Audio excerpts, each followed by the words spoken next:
Welcome to the Master Your Mix podcast, helping engineers, producers, and artists create professional recordings and mixes, even from home. I'm your host, Mike and Davina. Let's get started.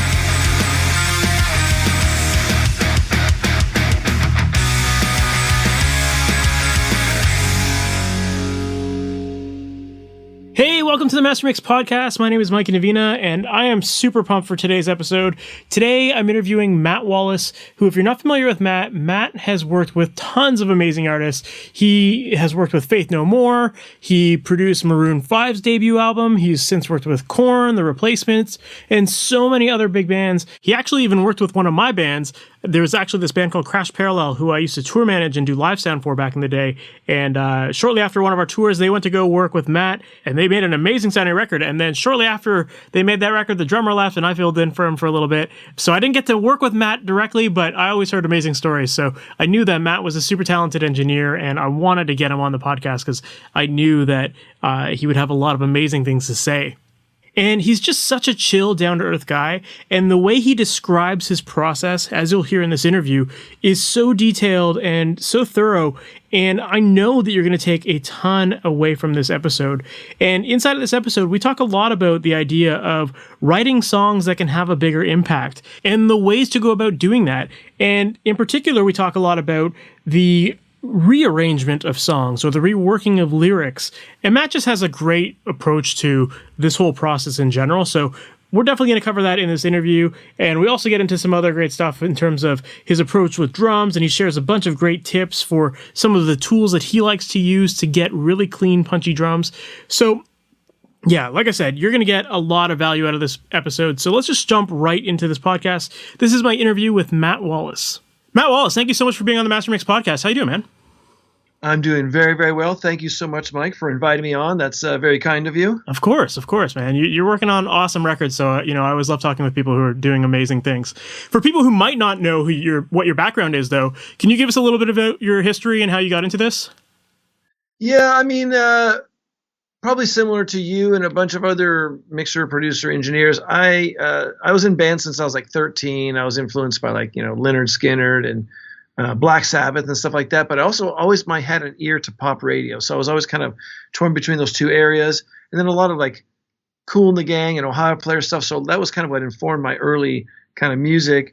But I was always the nerdy guy that eventually was like, hey, we should record our stuff. So I'd like get a cassette recorder and get a microphone. And then eventually I'd had another band where I'd record us on a cassette. I'd run it through a little PV monaural mixer, and then we could sing vocals while playing our performance back to our, from our, musical instruments, and we could kind of overdub it that way. So, I mean, I was just always that nerdy guy that did that. And so that's how I kind of got started. I played in bands when I went to college at UC Berkeley and was a DJ. And, but then I built like a 4-track in my parents' garage, and then I eventually conned him into letting me build an 8-track. And so I borrowed a bunch of money from them, and I sold all my instruments except for my Telecaster, and I built an 8-track studio. And along the way, I learned everything by myself. A lot of people come up by working under like really well-established, successful people. And the nice thing about that is you can learn from them and kind of do a express lane to getting knowledge. And I took the dumb way where I had to kind of learn everything myself.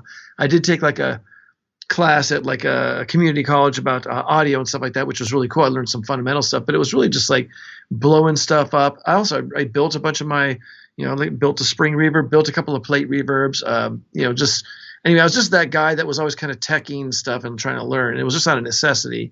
So it was really kind of like that. So I just did that and started recording bands in my parents' garage. And, it's a long convoluted story, but starting there was a band called Sharp Young Men that became Faith No Man, that became Faith No More. And that rhythm section recorded in my parents' garage while I was going to college. We became friends. I built a studio in Oakland. It was really cool. Then I just kind of went from there where I just, so I was really pretty much independent. I only worked at a recording studio for probably like a month or two where I actually met Sylvia Massey. So it was just, I was just that guy that said, hey, let's record our stuff for posterity, where most people are like, why? It's like, well, we should just do it. Let's see if we can make recordings and try to sound as good as, the records that inspired us. Of course, we never got even close with, cassette decks and stuff like that. But I will say I got some amazing recordings on 4-track X15 Fostex cassette deck things where I recorded bands that sounded really good. And that's when I really learned that, man, if you have a band that's just the guy knows how to play drums. Like if someone knows how to play drums and contact with the drums, you have to kind of go out of your way to mess it up. But if someone who really has that contact and is very focused and articulate, you can put up a couple mics and it sounds amazing. And so that was really a big lesson for me, not having the ability to spread all the drums out over 16 tracks and be able to kind of prop things up. This is like, oh my God, 3 mics on a drum kit or 2 mics on a drum kit, like one on the kick and one overhead. Man, I wish I could find some of the stuff I did, because it was really good, because the band was really good and the stuff was really well arranged. And if you arrange stuff really well and the guy can really play drums and the people can play their instruments, you can make amazing sounding recordings with minimal equipment. And one of my biggest arguments against things like Pro Tools is the better the technology has gotten, I feel like sometimes the worse the musicianship has gotten, because you can rely on, oh, we'll fix it in Pro Tools, we'll tune me in Pro Tools, or we'll put me in time in Pro Tools. So, and going back to the advent of like Led Zeppelin or Queen or any of those bands, you were taking a snapshot of the band, because if you listen to someone's recordings, it's like it's live. Like I mixed some Queen stuff on Tie Your Mother Down, Freddie Mercury's singing live with the band, and you can hear where they dropped in. And so I think that back in those days, you had to be able to perform it. Records were made very quickly. Then when you see them live, it's like, well, it sounds like the record because it's them playing. Anyway, that's a long story. But basically, I was just that nerdy guy that, recorded stuff. And I didn't know what a producer was, so I was engineering recording bands, because I was initially going to make my own album. That was the idea for Sent the 8-Track. Never happened. Once my friends found out that I made their records. And so the thing is that, they come in and we'd work and they'd say, oh man, what do you think of this part or that part? And I'd say, well, we can work on it now, but in an ideal world, you should have me come into your rehearsal. Because if I come into your rehearsal, I can actually help you with stuff that will make your recording process actually go quicker and save you money and ultimately sound better, which wasn't very smart for me, because that actually kind of took money out of my own pocket. But it really made for the end result. That's my long explanation to your first question. Well, there's so much good stuff out of that to unpack, and yeah, I think it's really interesting that like you were just kind of that techie guy in the band who tried to learn it all on your own. And I'm in a very similar boat. That's how I got into it as well. I was sick of my bands forgetting our songs when we would rehearse the next day. We spend so much time working on making amazing music and we forget half of it for the next practice, right? So I definitely can relate to that. But it sounds like, if you're pretty much self-taught. You did say you attended a class, but for the most part, it was just kind of a self-taught thing. So, and you had also mentioned the idea of, there's that other route of people getting jobs at studios and interning and yes, following people. Looking back at it, do you feel like you would have changed that process if you could? Or do you feel like having that process of learning it on your own was invaluable to you? That's a really good question. That's a good question. I think the thing that was really helpful, I took this class at Diablo Valley College. It was a community college up in the Bay Area, because that's where I used to live. And this guy, Dave Porter, who had a really nice multi-room facility, a 24-track called Music Annex. And he was actually taught us early on, he taught us some physics, and he taught us about signal flow. And that was the biggest lesson for me, because I had this like little Tascam mixer, and I used to try to bypass the mixer as much as I could, to the point where I just kind of go in, mic pre, EQ, and then straight to out of the direct out of the fader. Then I go, oh, maybe I can come out of the EQ and not even go to the fader. And then I would do it where I would just come out of the mic pre. And so for me, that learning signal flow was really important. And I think just learning by my own, I don't know if it was better for worse. I guess the only thing good about it is I kind of found my own sound, for lack of a better word, and I did find my own way to do things. I will say something that was really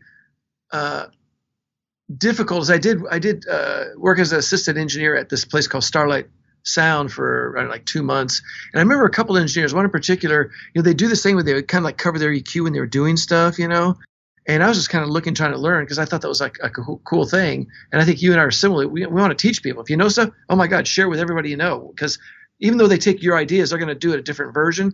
But I remember these guys, in one particular, this guy, Stacy Baird, who was this engineer guy, who's like an upper echelon dude at the time, and he was like hiding stuff and I couldn't see what he was doing. I was like, dude, I just want to learn, I'm not gonna take your job, and I'm not gonna even do it the same way next time around, And I think that your approach is the right approach, which is teach as much as you can, share the knowledge, because when you share the knowledge, people can come back with different ideas, and also you can refine your own ideas. And I think it's really communal, and we all lift each other up, and everyone's going to, like, even if I show you my EQ settings, you're going to take them and do a completely different thing anyway, you know, and I'll do the same thing. If you show me how you do your bass, I'll be like, and I'll kind of mess with it. And I think it's just the camaraderie and, you know, just having all ships rise with the tide is really the ideal way to approach the music business, and honestly, every business and the world in general, really. And I think sharing is the best thing you can possibly do, and giving of yourself freely. Like, yeah, man, here's how I do stuff. Like, I tell people, I'll show you everything I do. I don't really care. You know, it doesn't really matter to me. I'm not going to hide anything, or I'm not going to keep anything, because I'm not doing anything that different than most people, honestly. And anyway, that's just what I do. So I think it's kind of similar to what you do, you know. Totally, yeah. Just by doing these podcasts, you know, you're really trying to build a community and to share ideas. Of course, and I think that, you know, this industry that we're in, we're all creatives here. So yeah, like, somebody can learn the EQ moves that you make, but at the end of the day, like, everyone's going to have their own interpretation of what the song should sound like. And it's kind of like, I think it's really fun to just, you know, start from scratch with a mix. And it's like, as you start moving faders, you start to get inspired in different ways. And you're like, oh, maybe I should make this louder. Maybe I should do this. Or like, I think that, like, you know, we don't just mix by templating exact settings all the time. Like, as you start to move things around, you start to get inspired, and that's ultimately what's going to give a different sound to every mix. So yeah, I love your stance on teaching everyone. One of the other things. Yeah, I'm going to jump in real quick. I do want to say that you're talking about mixing. I think that I'm sure we'll talk about this more later on, but I just think that, you know, people always ask me, like, how do I mix and this and that, and to me it's exceptionally intuitive. Like, I don't approach any mix the same way, and it's really all about feel. And I'm going to say something that I know a lot of people will probably disagree with, but back in the analog days, if I were king of the world, all of the knobs for EQ, boost and cut would be blank. Because it should all be ear. Everything should be ear. You should just turn the knob till you find the frequency you like, and boost or cut as much or as little as you want, and that's it. And I think it's really easy to fall into, well, I always kind of like 2.3K on the vocals, so I'm going to go there. Or I always like, you know, 3 dB or this or that.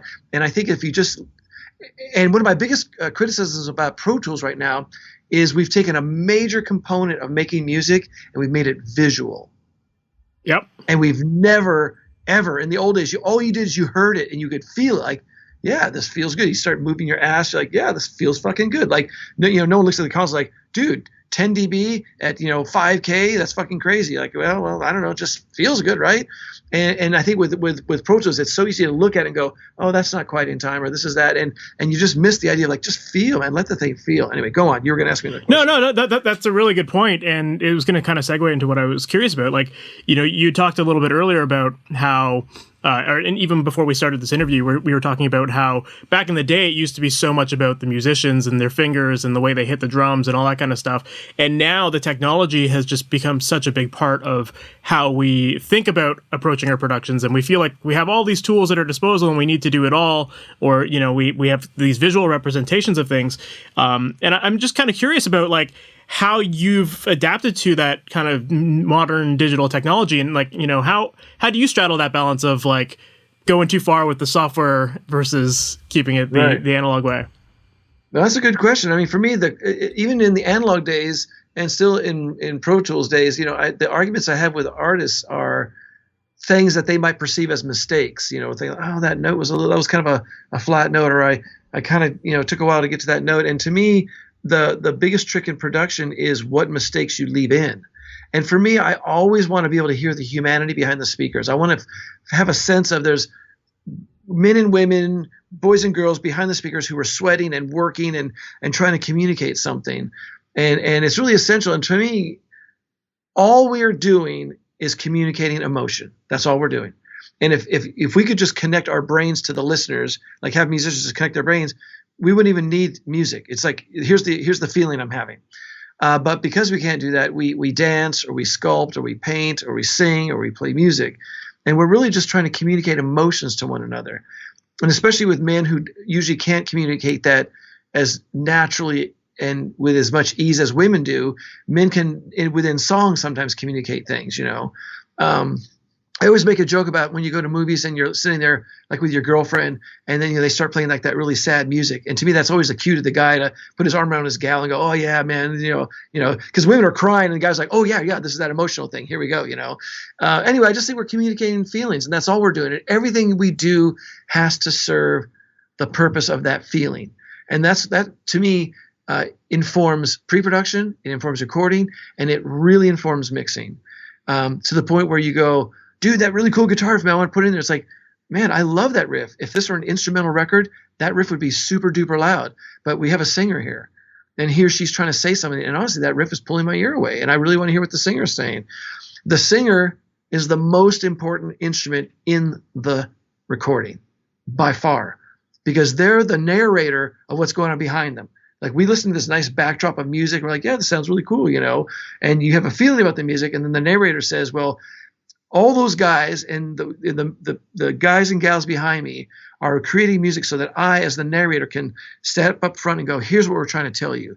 You're supposed to feel bad, or you're supposed to feel angry, or you're supposed to feel, beat up, or someone took advantage of you, or something like that. So everything we do has to support that. And so, when you're mixing, you have to arrange the music so that it doesn't obscure the vocal and it doesn't obscure the instruments when they're supposed to speak, And you can't have two moons in the sky. You can't have the moon of the vocal and the moon of the lead guitar player. It's like, hey, listen. So what I do is I go, listen, you guys, but you both have a lot to say here. But what we're going to do is we're going to leave this space here for the singer to narrate, and then let's make a space in the song where you, as the guitar player or the whatever instrumentalist, you can have a place where you can either take what the narrator has said and reiterate it musically, or you can actually present another aspect of it, in a different way. So, and man, the biggest key to great mixes is arrangement by far. If you arrange stuff the right way with the right everything, mixing is almost easy. You just push the faders, like, oh, there it is. You just move a couple things, put in some cool effects, but it's like, there it is. But if you have too much crap going on and you're trying to fight to make everything heard, the human ear can only listen to like 3 things at a time. So if you have all this stuff vying for your attention, you're just like, what do I listen to? And it just gets too confusing. Absolutely. I love everything you just said there. And I think that, yeah, you're right. Like, the emotion is such an important part. And obviously, like, the lyrics are the things that our listeners connect to much more so than a guitar lick or a drum part or whatever. And there's certainly emotions in how people perform their instruments, but certainly we have to always be mindful of the vocal and where that's sitting in the mix. And I love how you put it as like kind of mixing almost for emotion. You're mixing for the emotion. You're cutting things out and moving things around to make that emotion stand out. But I think that it also goes back to one of the earlier points that you brought up, which is the idea of pre-production, because by the time you're in the mixing stage, things have already been recorded. So those emotions are already put to tape. So it's like in the earlier stages with pre-production, that's where you really have to harness that emotion and get people to give it in the recording process. So can we talk a little bit about your pre-production process and what that would look like and how you go about encouraging that stuff? Yeah. I mean, for me, I kind of learned that early on in my 8-track days, because I knew that if I could work with people in their rehearsal room, ultimately I would sound like a better engineer and mixer, and ultimately they would sound like a better band or a better artist. And so for me, pre-production is really important, and I feel that's really where the record is made or broken. I think that when you sit down, you go, okay, is this the right tempo? Is this the right key? So many times singers are singing at the very tippy top of their range, and it's like, well, that can be really cool for some songs, but there's a couple things to think about. One is, if you bring it down a half step, you will have the ability to come up over a note and come down, and also if you're going to be playing this song for the next year live or the next 10 years live, you need to be able to kind of sing it, and people end up singing at such a high register that, midway through the tour, it's like, I can't hit that note because my voice is blown out, or people age and 10 years later they're playing their most popular songs, like they can't get near it and they got to bring it down a half step or a step. So pre-production is really essential to do that. The structure of the song is really, really important. I used to spend, even still to this day, I'm doing more mixing nowadays, but I'll spend anywhere between 30 and 50% on acoustic guitars. I don't care if you're a heavy rock band. We'll sit everybody down and we'll play on the acoustics. oh man. And here's what I say. I say, first of all, if we're in a room with a good PA and we have a drummer who can really play and you guys can really play well, it's easy to get enamored with the sound and it's easy to get enamored with the power of what you're doing. But we don't know if we have a song. It's easy to go, oh man, that riff sounds great. And yeah, I can feel the drums and the bass. Everything's like, yeah. And I said, it's really easy to kind of fall into a false love with like, we got a song, right? It's like, well, let's find out. Bring it down to acoustic. Okay, now what do we got? Like, and in a perfect world, I would say this is true of 85% of the songs I produce. I wanted to work on acoustic guitar. I wanted to work around a campfire. And yes, we can always take a song with the same 3 chords and make it work with production. We can add stuff and build the chorus up and stuff like that. But I go, hey, what if we make it so that you just do some different chord inversions? Maybe you're playing the same 3 chords, but at the top of the chorus, you hit a different inversion so that it feels like we've gone somewhere. And then just with an acoustic guitar and a voice, you have a song. So anything you add after that, you can actually reinforce it. Oh, you want to have the bass play 8th notes? We can do that. You want the drums to go to the ride and hit the snare harder? We can do that if you want to add all this stuff. And to me, if you can pull it off around a campfire, then you have a song. And that was one of the big things when I worked with Maroon 5 is that, you know, all their demos, they did some really good demos, but they would go verse, chorus, and they would just noodle out. They just play guitar solos and just noodle out.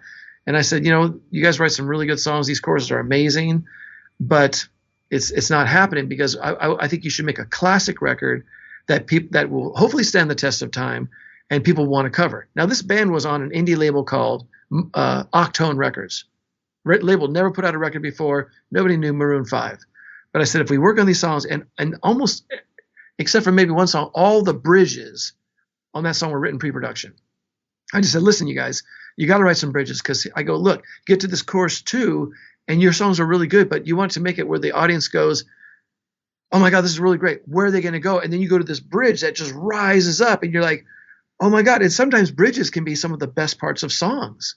And I say, when you have that kind of elevation, then you come down to kind of a drop down, kind of a quieter half verse 3, and then boom, you hit the chorus. Then that last chorus feels really good. You know what I mean? And you know, in the 70s and 80s, chorus 3 was always a modulation up because that's how you made the chorus feel bigger.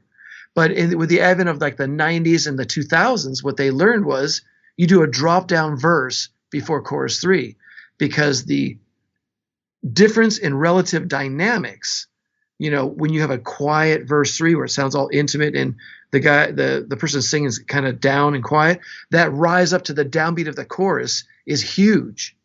You know, but if you have a big bridge going through and the bridge has got a lot of energy, how do you make that chorus sound any bigger without putting a lot more stuff on it? Well, you have to get quiet for a moment.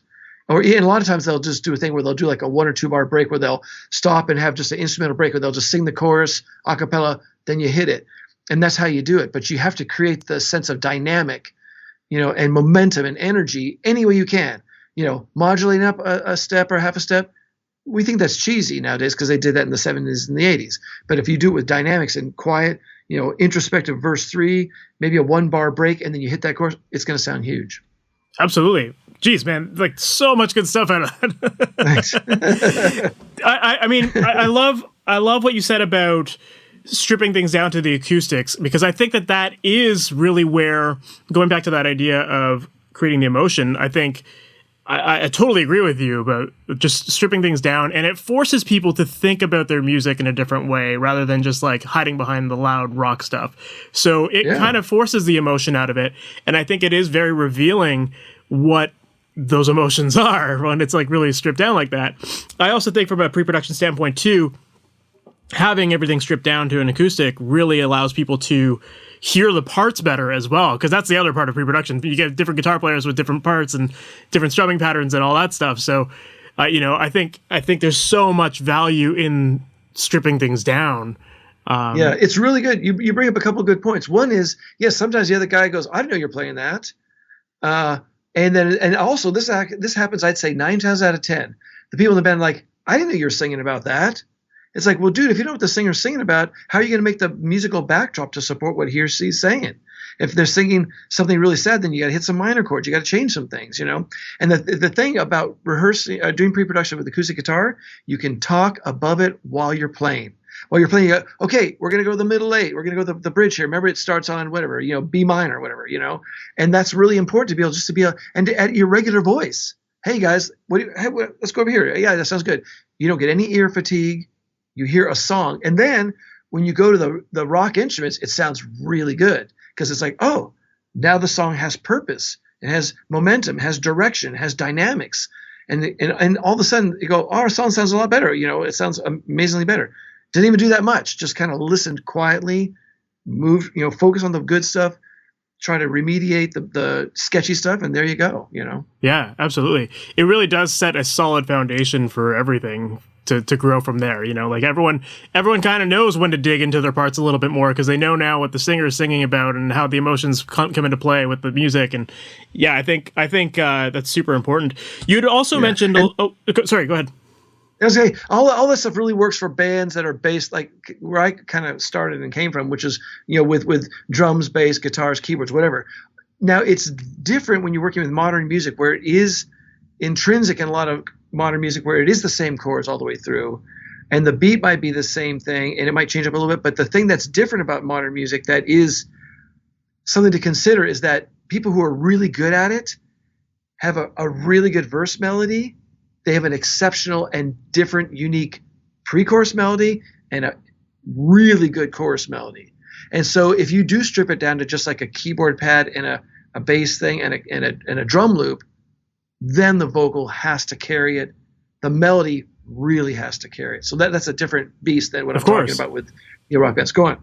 No, but it's interesting too, because when I listen to a lot of the Maroon 5 stuff, more so their more modern stuff, I feel like a lot of it is pretty loop based, and like the choruses are very similar. They've changed the melody, which really says a lot about the power of a great melody, because, you know, if you can make catchy hooks out of the same thing that people already heard, then, you know, obviously, you know, and that's not a slight to them at all. I think they do it really, really well. But I think it also really emphasizes what you said you worked on with them, which is coming up with the bridges as well. So that, like, you know, it is really changing that feel. And the way you just described how to come up with bridges, I think is a great way to think about it, because I know so many people just either kind of like treat bridges as like a throwaway part, or they have a real hard time with it, you know, because it's tough. And, you know, I found out that well, fortunately with Maroon 5, they were pretty good. They came up with things, you know, relatively quickly, but oftentimes bands, if you have more of their demos of songs that maybe aren't making the cut, I've done this where I'll just, you know, suggest like an existing chorus from another song or an existing bridge from another song. Or even the band will be like, oh, hey, remember that one song that we're not using, but it's got that really cool part, that bridge? Let's try that, and then just stick it in there. Like, oh, that works. So to me, if you're open to the journey, then you can really come up with some great stuff. You know what I mean? And I do want to say one thing about production, that I spent a good decade of like always kind of coloring in the lines and trying to like stay on time and on budget, and I think I was making kind of more safer records. And when I finally realized that you have to be open to falling flat on your face as a producer and as a musician, then when you're open to doing that and really looking like a total idiot, then you're actually really ready to make great music, because you have to be open to making mistakes. You have to embrace it, because by making mistakes, you're going to find the right thing. And it's really, really important. And sometimes you'll make these mistakes and you'll make it so you realize when you come back to the original idea that was the right idea. And sometimes you make mistakes and it's those happy accents. You play the wrong chord, and then all of a sudden, like, oh my God, that sounded really cool. What'd you do? I don't know. I just played this E minor over here. It's like, well, let's try that again. So I think I had to get to a place of really, really being open to making mistakes. And I also had to become much more genuine and confident to make suggestions, because for a long time I think I would kind of go along with what people wanted to do, and I finally had, and my voice would say, man, this thing, we should really change something. And so I really got to say, I just say things like, hey, you know, what are your thoughts on us trying this little idea here, that idea there, or as you know, when you're producing, if you can make it seem like the band or the artist came up with it, then they'll do it, you know. So that's really a good old reverse psychology. yeah, you do that kind of thing. So anyway, but I think really trusting your gut, and also allowing everybody in the band to trust their gut, and to me, a big lesson was, if somebody had an idea, to just try it. Because I remember countless hours in the studio and countless years would go by where people would make a suggestion and you'd argue for an hour why it wouldn't work. And instead of just playing it for 10 minutes. And if you just play it for 10 minutes, usually the person who suggested it, if it was a crap idea, would say, oh yeah, sorry, that was a dumb idea. But you just try it and then you just hear it. You go, yeah, yeah, it feels good. I'm shaking my ass to it. Yeah, it's a great idea. Let's do it. You know what I mean? And anybody can have an idea. And the drummer can have a chord idea for the guitar player, and the singer can have an idea. I mean, anyone have an idea. And I think that if you're free to throw ideas across against the wall, then everybody knows that you're supported. Then no matter what you do, you're never like an asshole. Then people will try everything. Hey, what if we try it? You're like, oh, I know this might be kind of dumb. And people are like, dude, that's really, really cool, And I think supporting people to just be free to just follow their muse and just try stuff. And I think if you're open to seeing the dumb stuff, you're going to be really open to seeing the great stuff. Absolutely. I love everything there. 'Cause I think it is important, and especially in that pre-production stage, to just give everyone that fair space. And the other thing with pre-production too, this isn't something I feel like it gets discussed a lot, but I feel like a lot of musicians, when they know they're in that pre-production stage, they have that ability to get that idea that they really want to try out. Like they might just noodle it in the background so you hear it and like just to see if you catch on to it. And then it's like, oh, that's a cool idea. Let's implement that, right?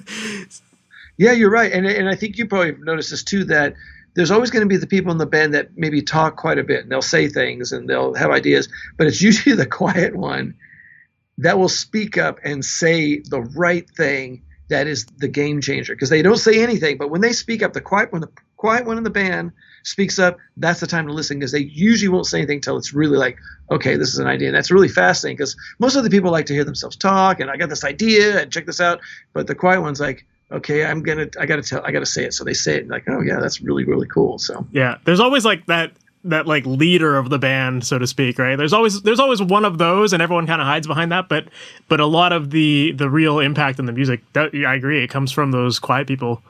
Yeah. Yeah, I think that there's two leaders in the band that you have to pay attention to, and they both have their strengths and their challenges. There's the leader, that's the obvious one. More often than not, could be the lead singer, and they tend to be more verbal. And there's the leader. There's also the ones I think lead from behind. They lead from behind, and it's almost like the ones who are quiet, who aren't talking so much, can actually hear and see the whole picture because they're a little bit more removed, and they can. And so those ones are the ones who can say things. They go, oh, that, you know what, you're absolutely right. So that's really important to pay attention to the quiet ones. Absolutely, that's what I found for sure. Yeah. So how involved do you normally like to get when it comes to producing an album? Like, are you getting involved in that songwriting process all the time, or is it kind of more of a case by case basis where some bands expect it? Yeah, I generally try to avoid. I'm not there's there's like four kinds of producers. There's the engineer who becomes a producer. There's the musician who becomes a producer. There's the vibe merchant that doesn't sing or play or write, but they have an overview, like an executive producer. They become a producer. There's songwriters who become producers, and I can kind of cover all those bases to an extent because I'm an engineer. I'm a quasi musician. And try to create vibe here and there. And I do co-write with people. I have had projects where I co-write, but that's not the thing that I lead with. And for me, the challenge in producing is during pre-production. Sometimes you're just arranging, and so you don't get a songwriting credit. Sometimes I've done projects where I give a lot of ideas, like, oh my God, like whether it's chord progressions or lyrics or whatever, but I don't say anything about it because I just figure that's just under the umbrella of production. And sometimes I do enough stuff, it's like, well, I should really get a songwriting credit. But I don't lead with that. I try not to use that unless it's absolutely necessary. I prefer to have the band do it, or I'll encourage the people in the band to kind of come up with it on their own, or I'll plant ideas, seeds of ideas, and they'll kind of use some of my ideas or create their own. So there's a definite line where you start to become a writer and you decide if you want to kind of get credit for it or not. For sure. So then, in your opinion, what ultimately makes a good song? Oh, that's a good question.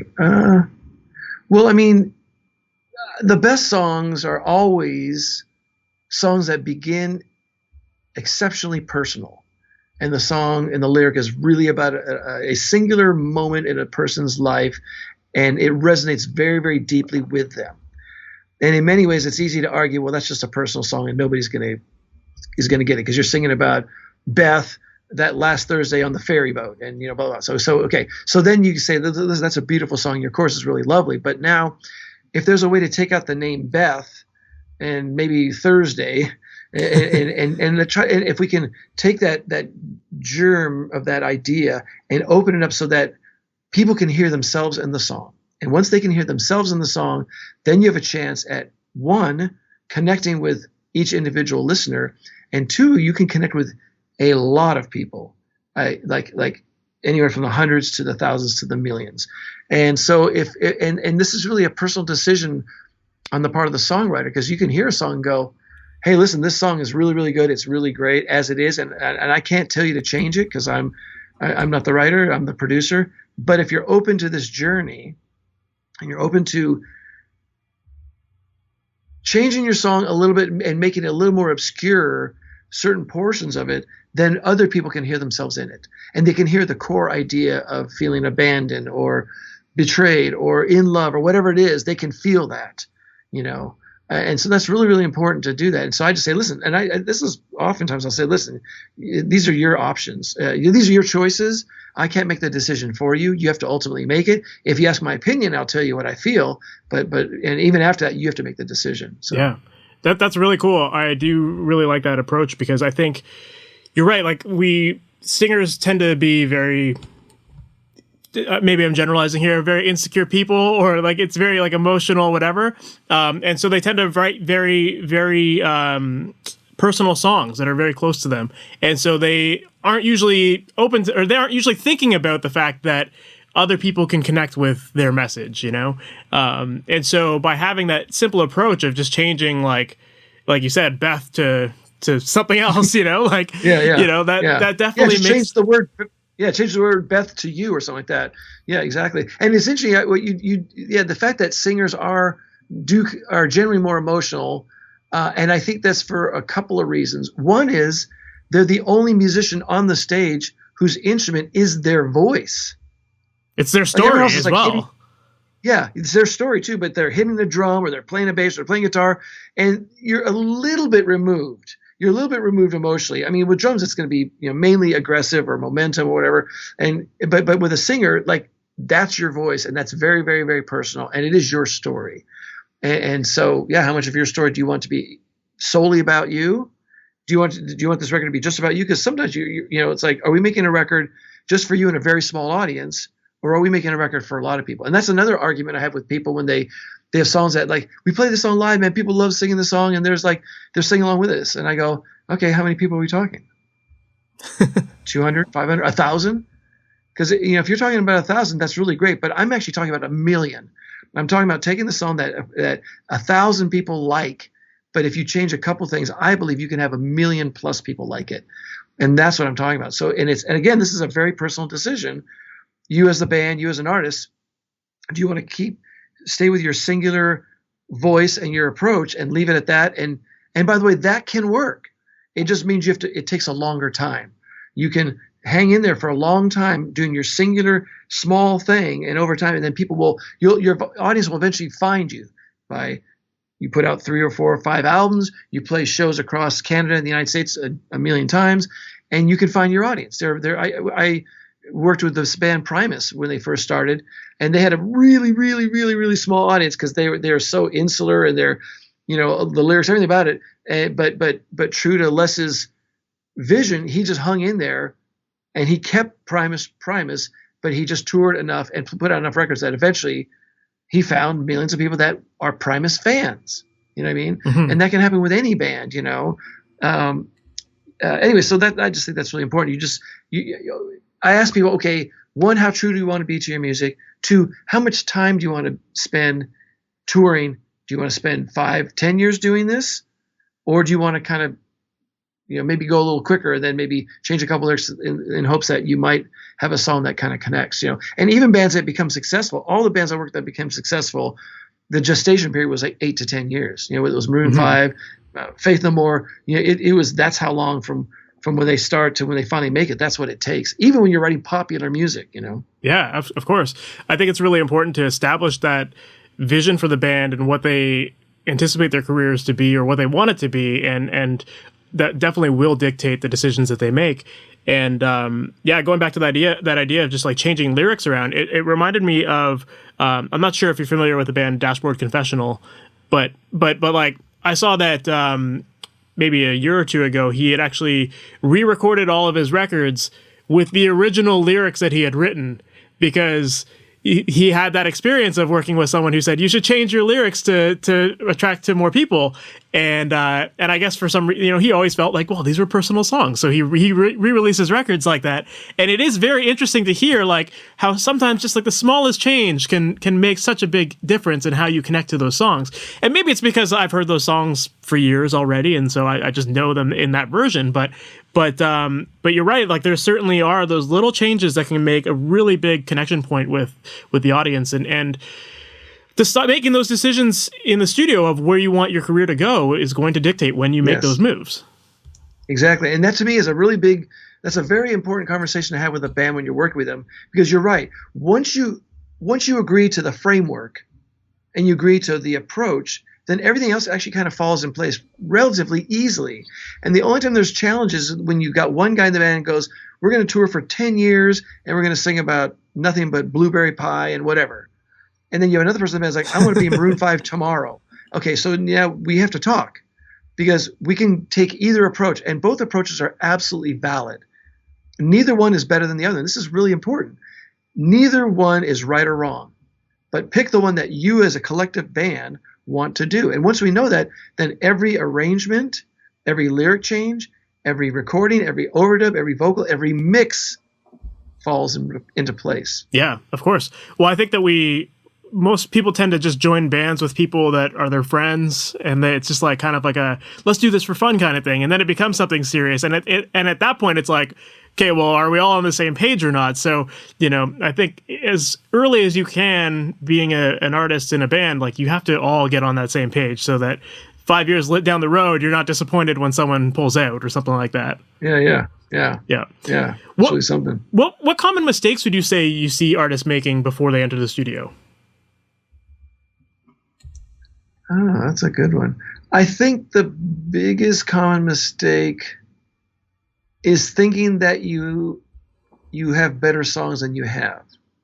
Interesting. I mean, I should say that. I should say that's before we get into pre-production.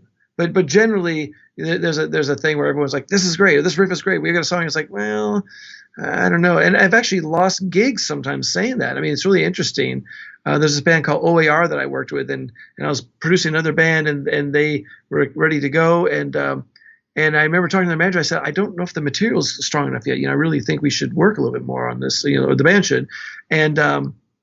And he got upset, like, well, we really want to go forward now, and we're just going to go forward. So, we're not going to work with you. I said, okay, well, I understand. You got to do what you got to do.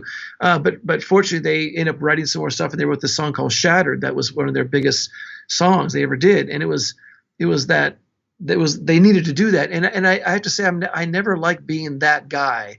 Like I don't relish going, yeah, your songs aren't happening. You got to write bridges, or you got to write more songs. I don't like that feeling. But I think I spent too many records where I let it go, where I had that feeling, but I didn't say anything. And so now I just say, listen, I don't really want to be the person to say this, but I say, listen, I'm the goalie here, and so you have to I have to figure it out, because if I don't catch your mistakes, then we're hoping someone in the record label is going to catch your mistakes.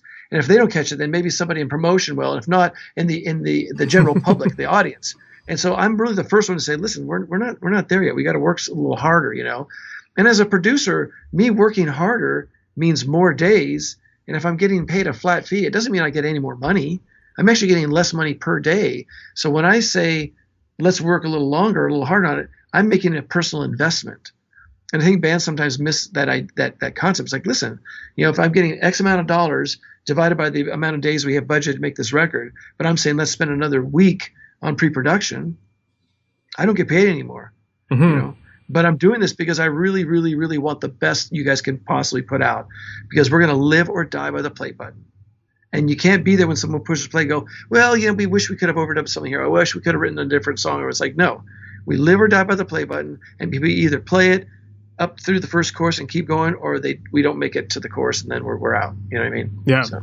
But I think that just says a lot about you and what it's like working with you. Like, you're someone who really does believe in the work you do, and it's not just about, you know, pleasing the band or whatever. You know, it's like let's just get this sounding as good as it can, and that's your level of expertise. That's what you bring to the projects that you work on. Yeah. Yeah. So I try to do, and I mean, for me, the night before any beginning of any project, it's always just unnerving for me, because I always am not sure that I'm going to be good enough. I'm not sure I'm going to be able to bring the best out of a band. I'm not sure if I'm going to really take their trust in me and really take it the distance. And I don't want to mess up, because, you know, you and I can do multiple records in a year, and if one doesn't make it, hopefully another one will. But for a band or an artist, this is their one shot for the next year or two, and it's really tough for me sometimes. Like, and I've had moments too where, like, we're working on songs, like even after pre-production and we're ready to go and in the studio, it's like, oh, we can still do this better. There's days where, like, the song is, like, figuratively all in pieces around the studio. Like, it's, you know, we've taken a version, everyone's like, well, that version sounds okay, it's good, you know. I go, yeah, but I want more than good, and I think we can do better. And then, you know, it's all in pieces, and you go home at night, everyone's like, dude, you know. And to me, being a producer is having the fortitude at the end of the day to say, well, we'll work on it tomorrow, when it's not even a good version, now just in pieces, and the next day to keep rallying people. And they go, like, you know, what do you think it's going to sound like? What's it going to sound when we're done? It's like, I don't really know.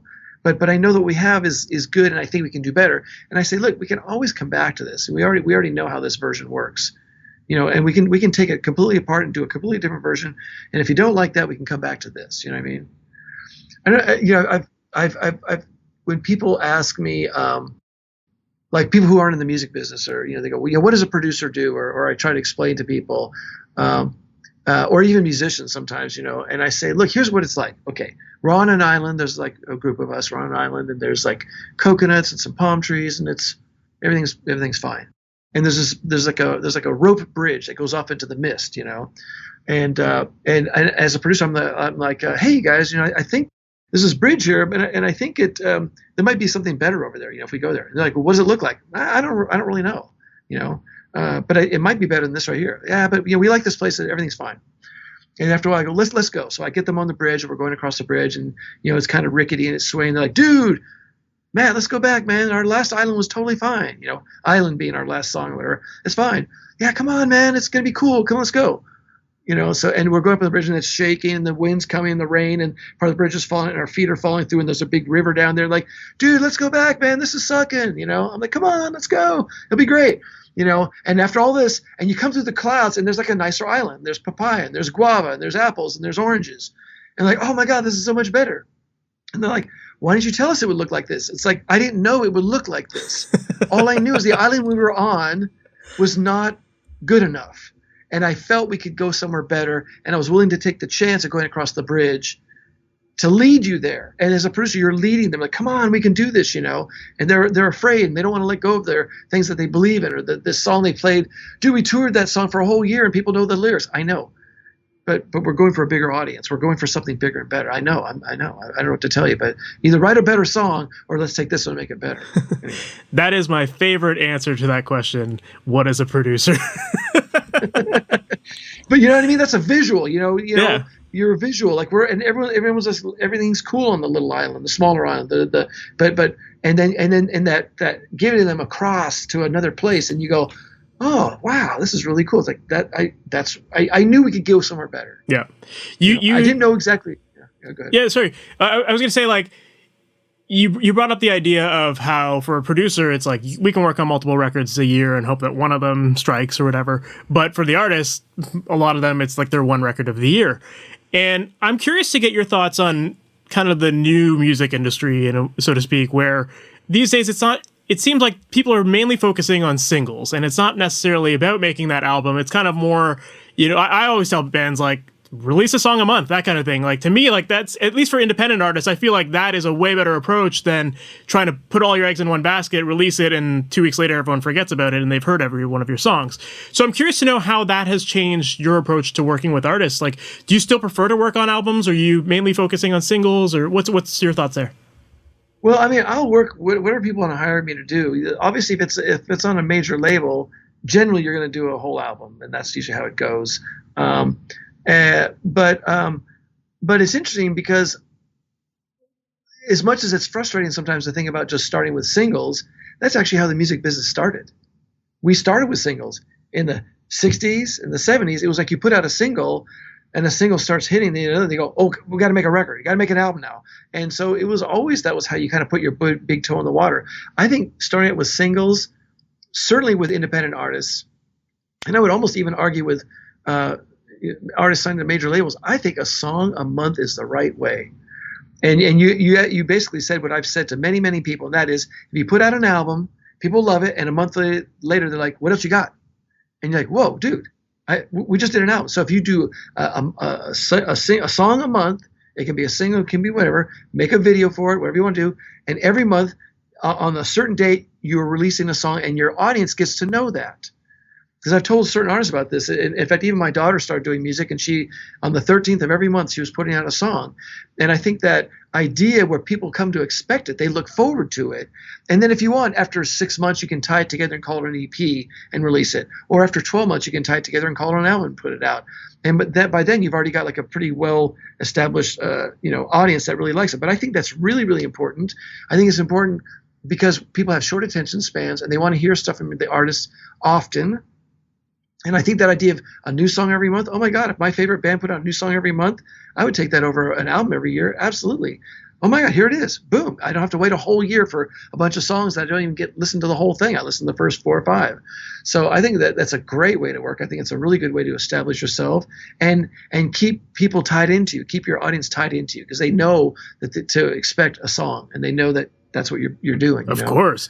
Yeah, I think it's the easiest way to keep top of mind. And also, kind of going back to that idea of connecting with people and making songs more emotional or whatever, like, it actually allows you to kind of refine your process. You might put out a couple singles and realize, like, these aren't hitting. And it's not always about just like how to maximize your dollar or whatever, right? But like, you might realize, like, okay, people tend to gravitate to when we do the heavier songs or when we do like the ballads or that kind of thing. So it does allow you to kind of reconfigure your approach to your own music. And I think just keeping top of mind, especially as independent artists. I understand the major label world where it's like, we're going to pump the shit out of you no matter what, and we got a big marketing machine behind us, and you're going to tour and this and that. But I think for independent artists, it's the easiest way just to like keep top of mind. And while you're not, while you don't have the big marketing machine behind you, you can create little things that keep you on top of everyone's mind.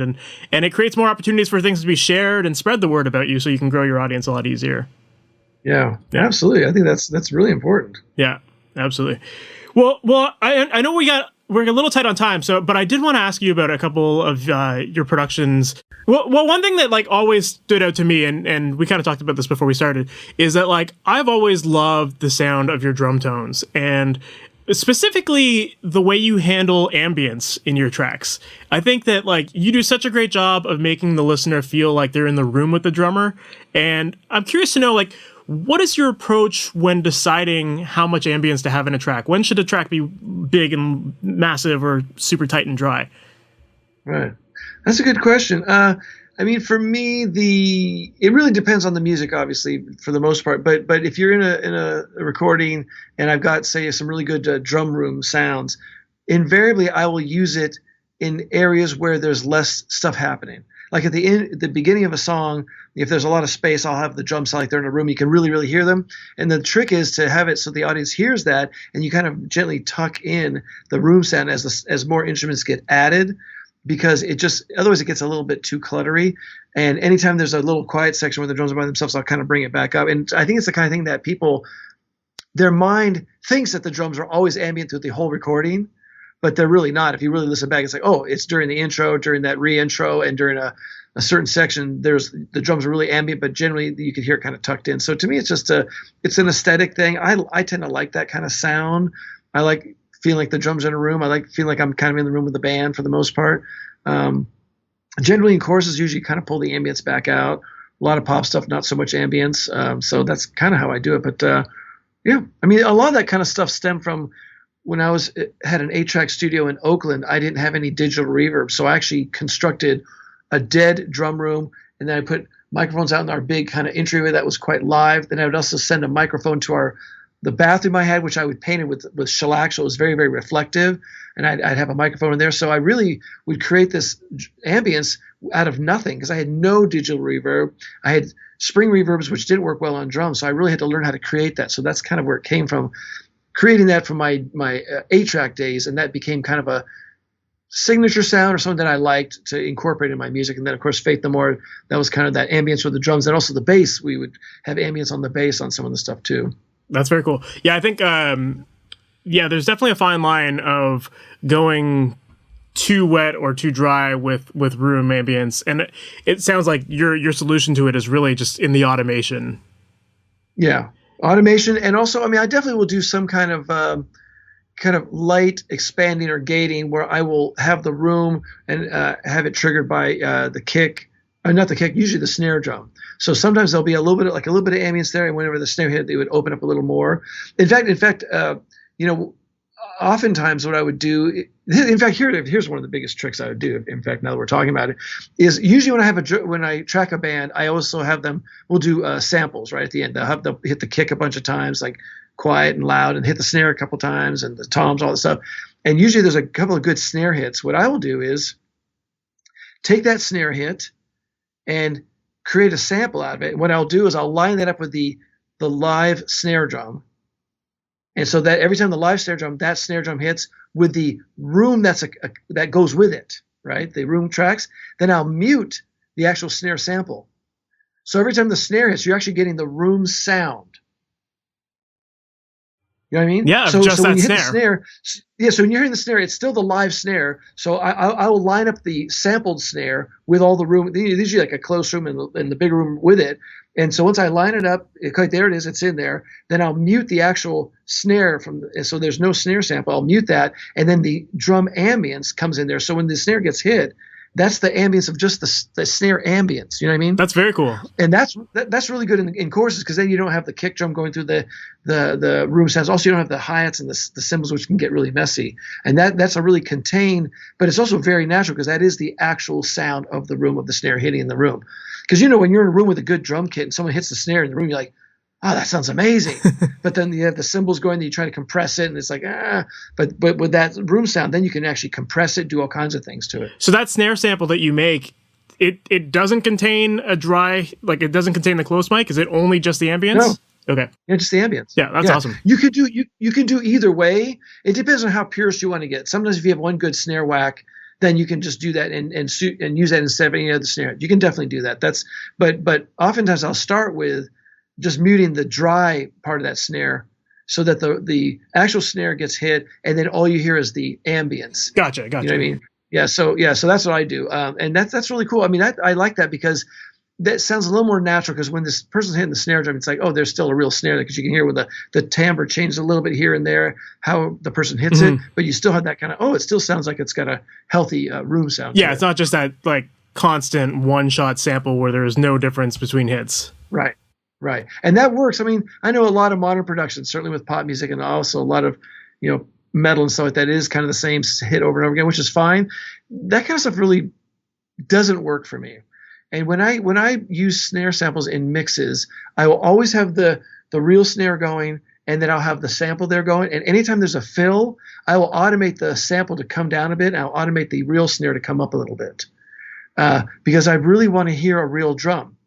And here's the biggest trick that I use for mixing nowadays with drums. I've done this for the last 5 so years. I use strip silence. I will take the snare, the kick in the snare track, and I'll do strip silence.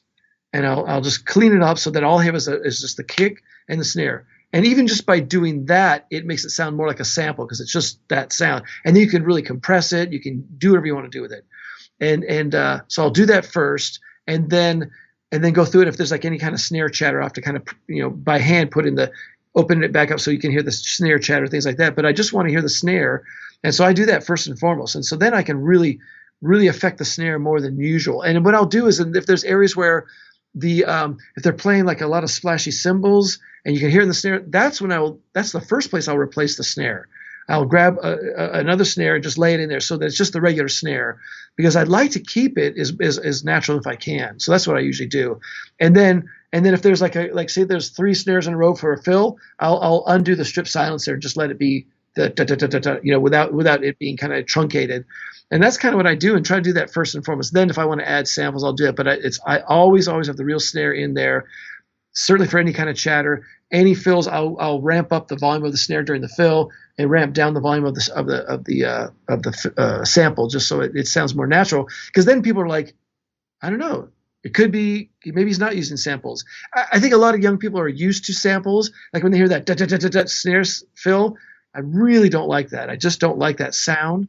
I think people get used to it, like autotune, they're used to it. But I like to make it so that when they hear it, they go, is he using samples? Because it sounds like it's a real drum kit. That's what I strive for me in the mixes. That's very cool. You mentioned strip silence. Why do you choose to use strip silence over, say, a gate? Oh, that's a really good question. Because gates aren't consistent, and gates are things that you can set, and sometimes it works for certain sections and not for other sections. And yes, you can automate them. Absolutely. And gates can work. And I had to do gates when I was in the old days with analog. In fact, if you want to really get deep, do a deep dive, in the old days with analog, mixing on a Studer 800, I would have a gate. And the problem with the gates is they don't open really in time for the attack. And so what I would do is you have the repro head and the sync head. I would trigger the gate off the sync head and delay it a little bit so it would actually open a millisecond before the actual snare hit. So you didn't hear it being clipped. Because if you use a straight up gate, you'll hear it being clipped in analog world. So yeah, you can use a gate that works, but I think one of the few times that I like using visual mixing is using strip silence on Pro Tools, because then I can look through and go, oh yeah, I can see that like sometimes with a gate it'll still capture a bit of the kick that comes right after it and things like that. I can truncate that, and I just like, and also the nice thing about, here's why I like doing strip silence. When I do strip silence, it can say, I forget what the word is, like begin edit or whatever it is. I actually open up. So if this is the attack, I actually open up 10 milliseconds in front of the attack. And you can also just determine how long you want this thing to open. It'll be like whatever, 40 or 50 milliseconds. But I always, for the kick and the snare, I open up. So the gate knows where the downbeat is, and I open up a little before that because I really want that air before the hit. Interesting. Because I want to hear the entire rise of the dynamic of the snare, because the problem with the gate is you're going to miss part of that. You're going to get the right where it hits the threshold, and sometimes the threshold of the bleed will open that thing up because the kick is really loud or the hi-hat's really loud, and so that's the problem with that. So the gate you have to set really tightly to get just the attack of the snare, and then it's like it sounds like a truncated snare. And I want my drum kit to breathe. I want it to sound like drums in a room as much as I can, even if I do a ton of processing. I really want it to sound like, oh my God, they just put a microphone up in a room. You can hear the room. The snare changes in timbre, so it's not a sample all the time. And yeah, with strip silence, you can open up. And to me, that's the best tool for mixing drums in modern world is strip silence, because I can actually make drums sound like they're samples, but they're still real drums. Yeah, that makes a lot of sense. It's the best tool ever. To me, it was a game changer. Doing that was a game changer. Yeah, and also even makes triggering. Sometimes it even helps with triggering samples. A lot of the triggering programs now are really, really good. But for me, that is just really, really, really nice. Yeah, it definitely gives you a lot more control over, like you said, like kind of when it makes the sound and when it dies out. I'm assuming that when you're dialing in your, I think it's called the threshold, like before the hit. I'm assuming you're making that as tight to the hit as possible to keep the attack, but not introducing a lot of extra background noise, because like I would imagine like cymbal bleed and that kind of stuff could become a problem if you're hearing it a split second every time. Yeah. Generally, it's I try to keep it as tight as I can. In a perfect world, I would just do like a 1 or 2 millisecond window right before the snare hits, and I did that for a while. But the problem is that sometimes there are snares that are a little quieter, and then I was losing them. So now I'll just do like 8 milliseconds just to open it up. And generally, there's not any real discernible bleed. And the nice thing about strip silence is, of course, you can adjust it. If you want to just make it like 1 millisecond and it works. In fact, I've done that too. Sometimes I'll do it really tightly, 1 millisecond, and I'll just kind of tab through each one. I'll find the ones that were a little quiet, and I'll just kind of open up a little bit by hand. So I've done that too. Absolutely. Both of those things work. But man, strip silence for me, game changer for making great sounding drums in the mix. That's the thing, and I tried to accomplish that in the analog days by having the noise gate open up a little before the snare drum, just so I wouldn't lose the attack, because I hated that loss of attack, and I could hear it. You go, oh, that's a gated snare, not the gated snare reverb. I'm talking about just the snare itself is gated, obviously, and I just didn't like that, But it's interesting, with the nice thing about strip silence, when you do it just right, every time you hear the snare, it sounds like a sample. It's just a hit and no kick behind it, nothing in front of it. It's like, oh, it sounds like a sample. It's really cool, and it's a live drum. Yeah, it's a great way for cleaning up your tracks, because I think so many people, especially beginners, they don't think about that air between hits, and there's just so much noise in there that clutters your mix. So having it all cut out like that, I think is huge. I think that's definitely one reason why I think samples became such a popular thing, was that you just had those clean hits, and they were consistent, and you could trust them. There was no bleed, all that kind of stuff. Exactly. And another thing about strip sounds is that once and sometimes what I'll do is I'll have the live snare in there, and then I'll have the strip silence version of it. And the nice thing about the strip silence is sometimes I will use the strip silence to send to all of the the extra, the sidechain compression stuff. Because if you send the regular snare in there, you get a lot of spill and a high and stuff like that, and it gets a little kind of cumbersome. But if you just have that focused attack hit snare, that's just a snare, man, you can send that to all of the sidechain compression and limiting, and it's really good, because then you can hit things really hard, and it's really in your face, and you don't hear any of that bleed and stuff. It's really, really, really good. It's really, for me, it's been amazing. I just love doing that. That's a great tip. I think that's another thing people forget too. Like sidechain, the cleaner you can make your sidechain, the better. The more control you have of everything. Yeah, that's awesome. Yeah, because then you feed it to all your your reverbs, and you feed it to it's like if you have like really crunchy compression, stuff like that. Because the crunchier the compression, if you start having distortion stuff on it, once you have cymbals in there, it gets really hard to listen to. It's just really annoying and painful. So man, if you just have a focused snare going in there, it sounds really, really good. Yeah, that's great. I love that a lot. Another element of your mixes that I always really liked, or just productions in general, is the sound of your bass tones. Like I always feel like you have very like well-defined basses that just stand out in a mix, that they sound full, but they're audible, they're clear. Do you have any tips for dialing in a great bass tone? Jeez, I have no idea. I guess the only thing I can say is that in the analog days, I think you did have to choose between a DI and an amp, because there was too much of a time differential. And back then we used to use these Roland SDE 3000 delays that would go in tenths of milliseconds. And I used to take the DI and move it back until I could audibly hear it line up, because I couldn't visually do it. But I would move the DI back so that it was hitting at the same time as the amp, because the problem with the amp, of course, is it goes through the electronics, speaker, and there's a gap between the air and the speaker and the microphone.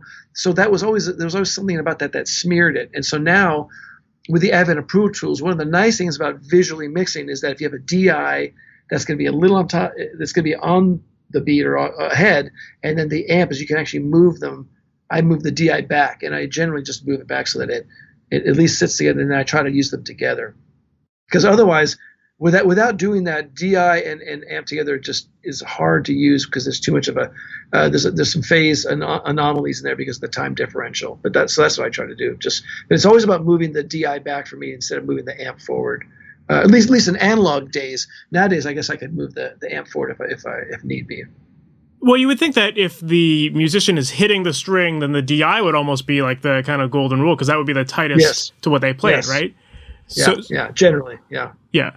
So then, the only thing is different is that, usually, at least in the era I came up with, most guitars were almost always on top of the beat, almost always, like by 20, 30 milliseconds, and then bass players could sometimes be on top of it. So if you had someone who was on top, you could move it back. But yeah, you're right. Generally, the bass players could be okay for the most part. Yeah, I will say that now this is going to go back to analog world, and it doesn't really pertain to people in digital world today. But in the olden days, most drummers were always going to play on top of the beat. Drummers, yes, but once I had a good drum track, most guitar players on top of the beat. And so if you told a guitar player, hey, can you just lay back a bit, you're kind of on top of the beat, they would just play quieter. Now with Pro Tools, you can just move people around.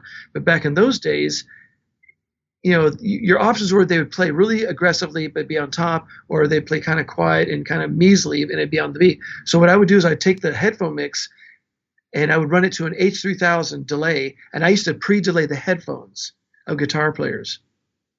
Because if you told them to lay back, they didn't play with the same aggression. And I actually had settings on my H3000 of different guitar players. Like this guy's 20 milliseconds ahead, this guy's 30. Set that so when they played, they're playing on top of the beat to what they're hearing, but that thing has actually been delayed, so when it would land on the tape right in time. And this is the kind of stuff you had to do before Pro Tools to kind of get things to sound and feel right. That's amazing. I love hearing tips like that, because it's the stuff that we don't often think about in the digital. We're just so used to just like, the technology does all the work for us, or we can fix it after the fact. Yeah. That's amazing. So do you subscribe to the idea of like everything being like super tight to the grid, or do you still prefer having like a little bit of looseness between your tracks? Yeah, I mean, I like some looseness. It really depends on the band. I mean, a lot of it depends on the confidence of the players. And if people are confident that they're going to push and pull a little bit and they're good with it, then it actually sounds really nice just letting it go. And I've done records like that, but more often than not, I think people aren't as confident if they hear things kind of moving. And now that, like, here's the thing: before Lindrum, people heard drummers and they thought drummers sounded great.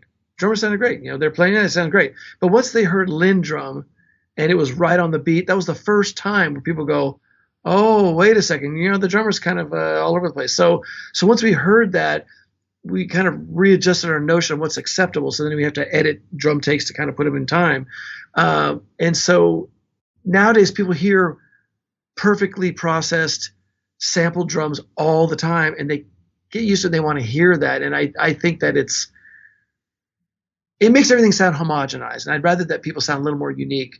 And that's why I don't like the idea of having anything sound like a sample. I like to kind of try to make it sound like was actually played by somebody. And I do, because now I have to Pro Tool my own drums just because of budgets and stuff. And I try to keep it a little bit loose if I can. I try to leave a little bit of humanity in there.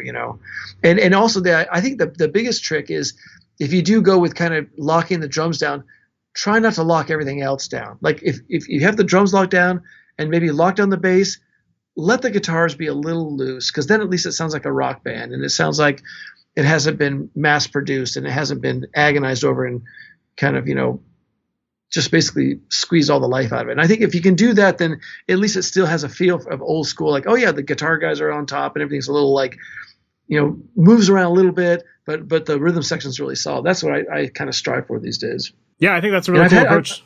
And I've done albums where people are just like, I did this guy Eric Gales, who's this wicked guitar player, and man, we had the band in my studio, didn't touch any of the drums, didn't touch anything, and it definitely has some movement, but it just feels so good.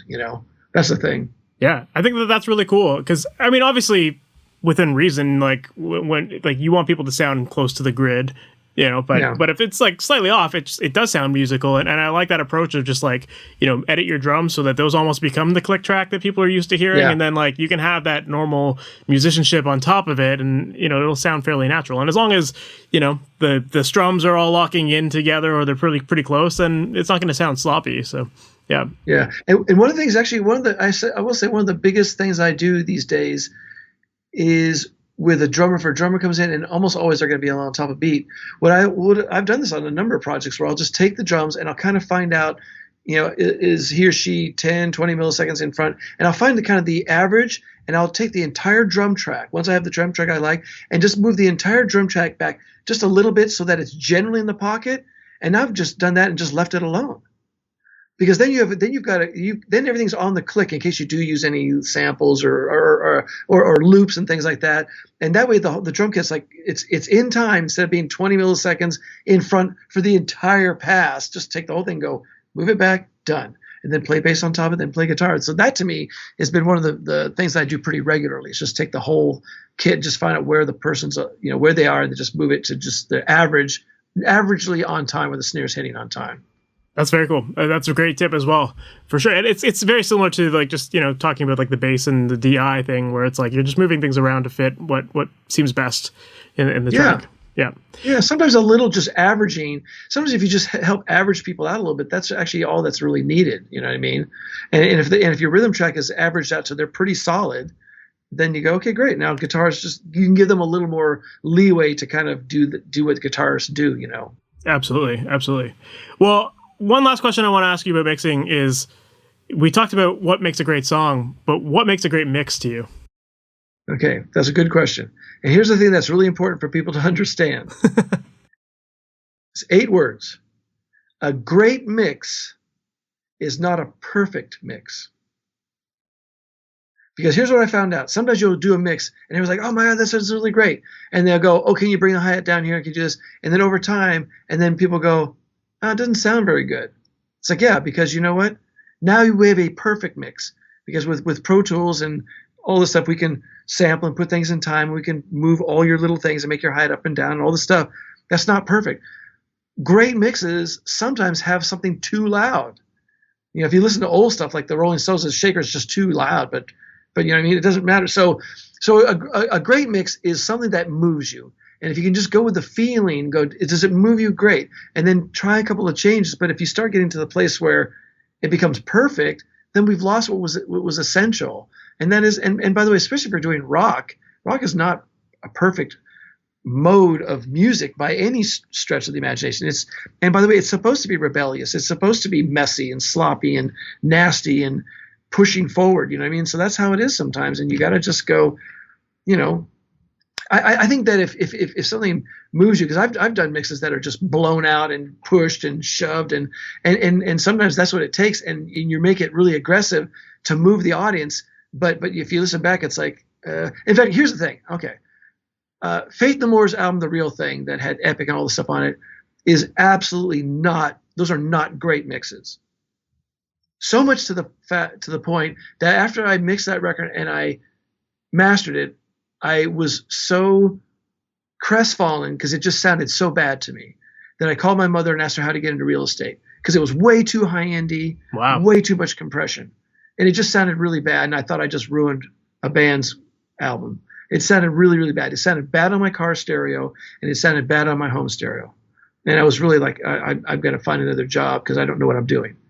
But you fast forward then on MTV, on radio, it sounded amazing. That record just leapt off the speakers. So those are, I guess, you know, you could call them great mixes, but they're far from perfect. I compressed Mike Patton's vocals twice going to tape through a DBX 166. Went through one side as a compressor, went to the other side as a limiter, went to tape. During mixing, took that vocal out, ran through the same thing, compressor, limiter, into the mix. And then I had bus compression.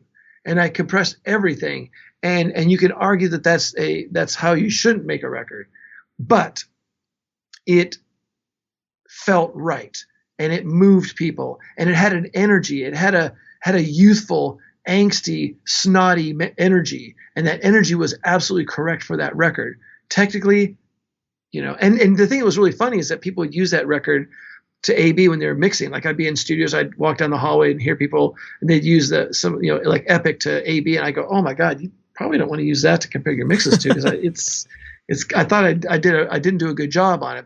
And I subsequently on Angel Dust, I went the opposite direction and didn't use a bunch of compression and didn't do too much high end. It was all about the low end and letting the music breathe, because I wanted a different kind of record. So to me, I mean, there's a lot of records that just aren't technically perfect, but they move you. And just because you can make something perfect doesn't mean you should. And that applies to the mix, that applies to putting things in time, and that really applies to putting things in tune, you know.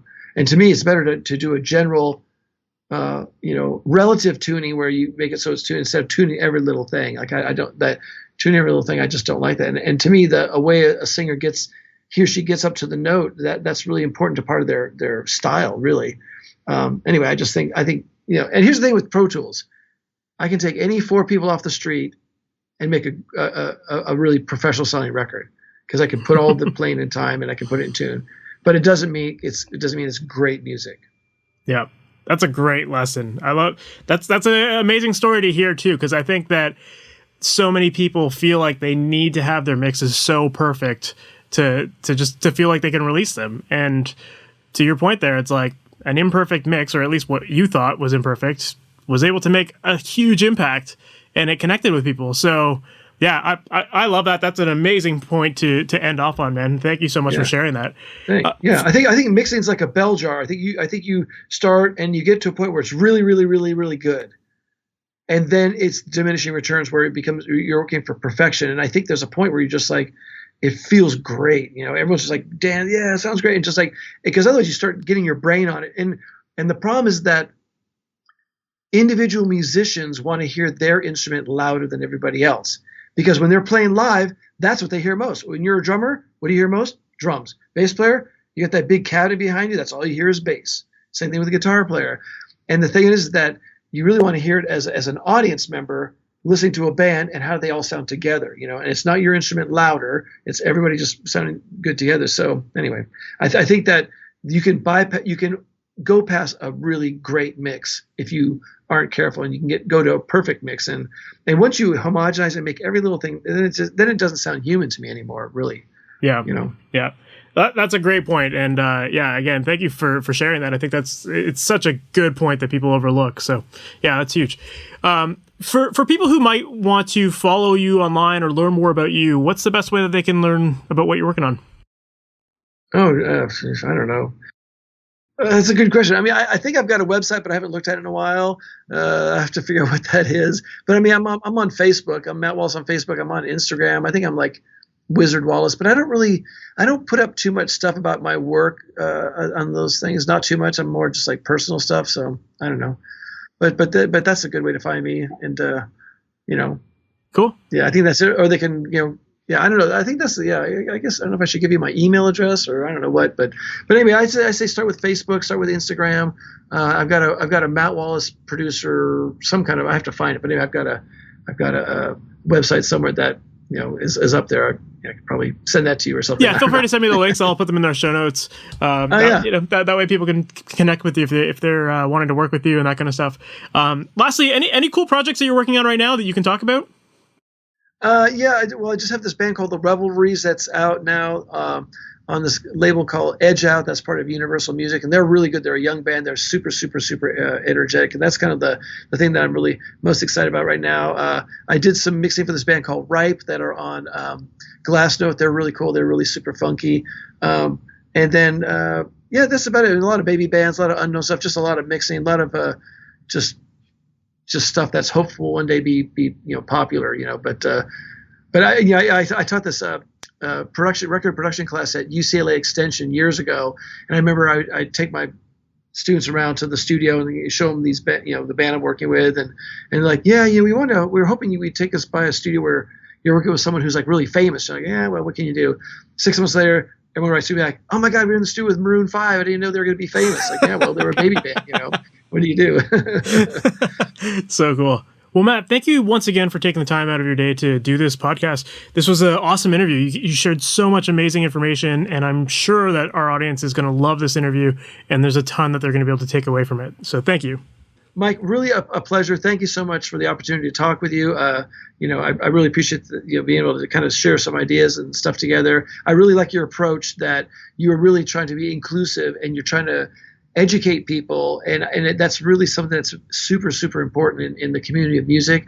And so I really admire and applaud what you're doing with that. So I thank you very much. And once again, man, your mixes sounded great, man. On my little laptop here, the everything sounded great, but the bass in particular was really round and present and good sounding. And just anyway, so nice work. Wow, coming from you, that is a huge compliment. So thank you so much. I really appreciate that. All right, man, let's wrap up. We'll talk soon. Take care. Sounds great. Thanks. Take care, Mike.